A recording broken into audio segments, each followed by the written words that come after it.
Well, BMW has reported a stellar set of numbers, and I am joined by the India President, newly appointed India President, Mr. Hardeep Singh Brar. Thank you so much, Mr. Brar, for speaking to us, and congratulations on taking charge. First of all, I want to ask you, how is it coming from a mass consumer brand to a luxury brand? How is the pivot looking like? Considering you have a long span of career, I'm sure it's easier. But what was the initial reaction when you took charge, and what all did you observe? So firstly, in terms of overall, when we look at the consumer, this consumer not only looks at the product, but also look at the experience and the ecosystem which is built around it, right? For example, we do a lot of golf events, we do an art fair, we do the vintage rallies. So this consumer is not looking at the product alone, but he is looking at the entire ecosystem, the entire experiences which come along with the product, which is very different from how the mass market operates. And hence, the experience, the brand is very, very important for this consumer beyond what a mass market consumer looks like. And a stellar set of numbers, 13% growth, probably one of the best years for BMW. What propelled this growth? Was it only the GST, or what do we have other factors as well? No, even before GST, we were growing at 11%. GST has only improved the growth rates. Till August, we were going at 11%, till when there was not GST hadn't kicked in. In September, by September end, this growth went up to 13%, largely due to GST. But what was fueling our growth even prior to that was the electric range that we have. We're doing very well. We are now 21% of our contribution is coming from electric vehicle, which is one of the highest, not one of the highest, the highest in the four-wheeler segment. Nobody else is, because as you know, the EV segment is just 3.5% in the overall industry.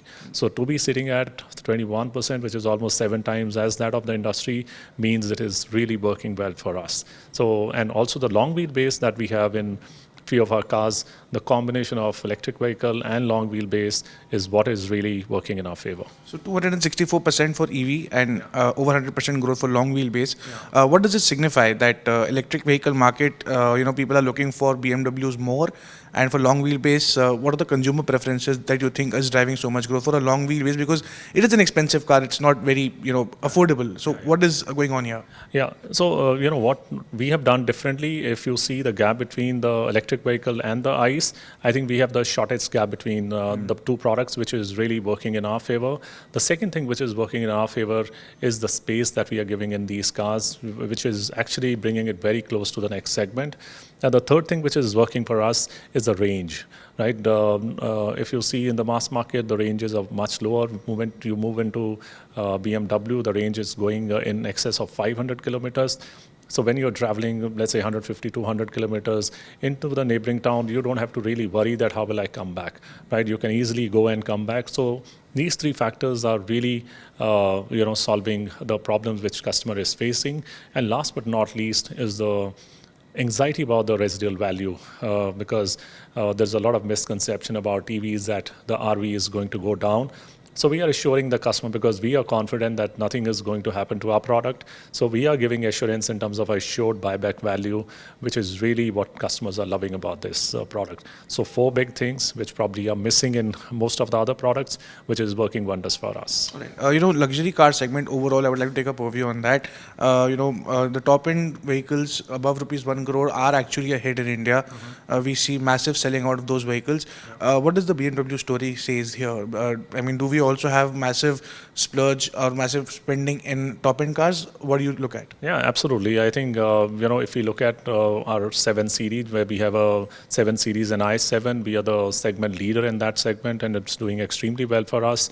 The 5 Series, the 3 Series, all of them are doing extremely well, besides X3, X5, and X7.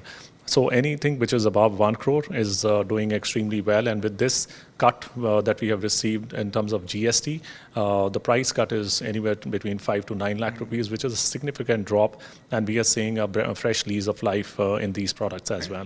Do you see a consumer shift towards luxury vehicles? Because now, of course, the added momentum is, of course, with the GST cut. But do you see that with GST announcement reduction and Indians aspiring to be more, having a more, splurging into luxury? So what is the consumer shift that you've seen here? Till now, luxury has been very small percentage, but this year I've seen a significant shift.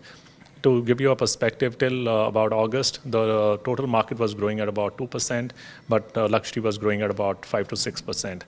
I foresee this year, by this year end, the overall market, which was earlier pegged to be flat, should grow at about 5 to 6%, and luxury should be growing at about 9 to 10%. So clearly shows that luxury has a better uptake versus the overall market, which is very, very favorable. And we see with the changing demographics, the new set of consumers coming in, the Gen Z coming not only as a consumer but also as the influencer, I feel this segment is only going to grow further from here. Why is it that the mass consumer market, industry would grow at 5-6% versus the luxury would go to at 8 to 9%? I mean, we see numbers coming out, investing a 13% growth.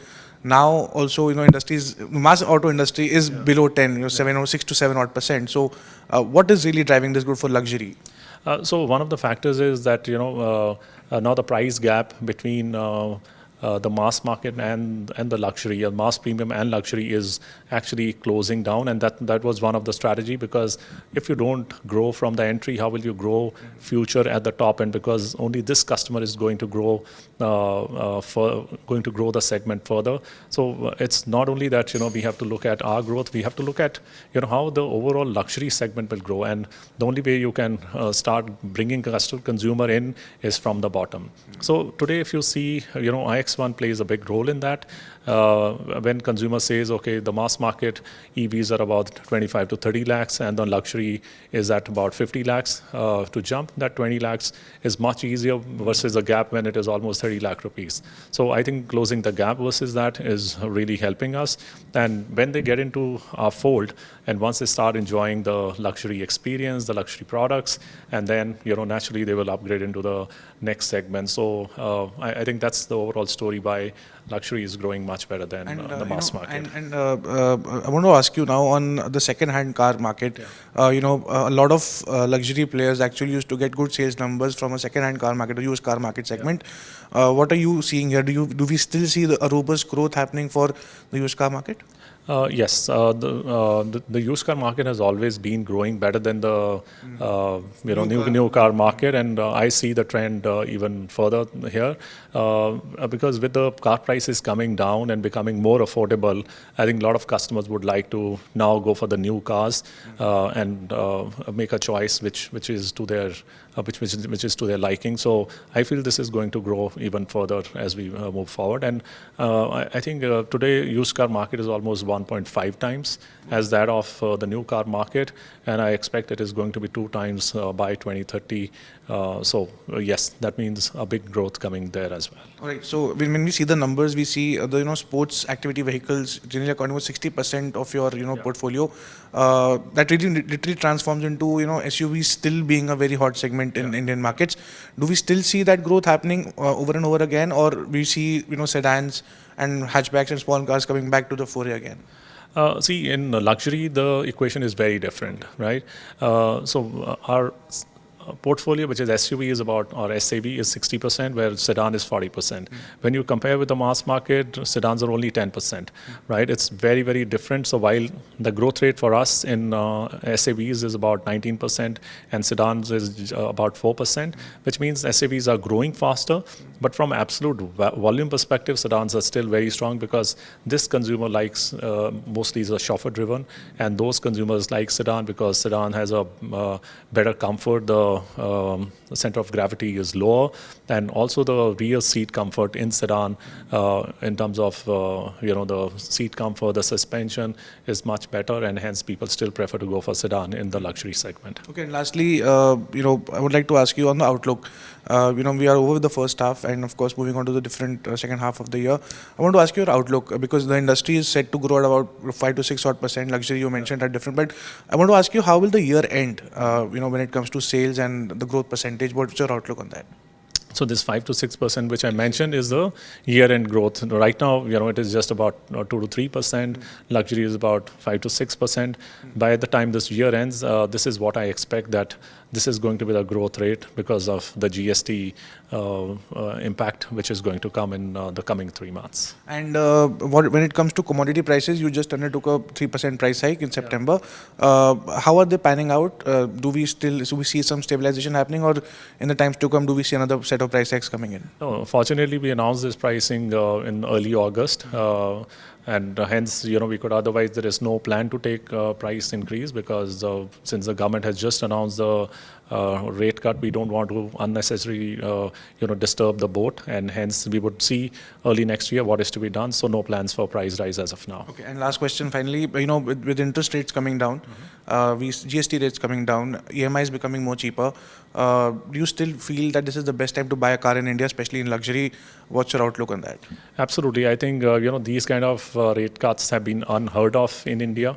So just the right time because there's a lot of demand and the cars are vanishing out much faster than what it was earlier, and hence the right time because you never know when the cars will be sold out. So just the right time to go for them. Any challenges that you foresee right now? Because of course there's a lot of demand. Are you able to supply to your dealers? Is that the question? No, so our supplies are planned 6 months in advance. So we don't have any fresh infusion of supplies. Right now it looks okay, but the way demand is going, we may be running out soon out of stock. So there could be a longer waiting times?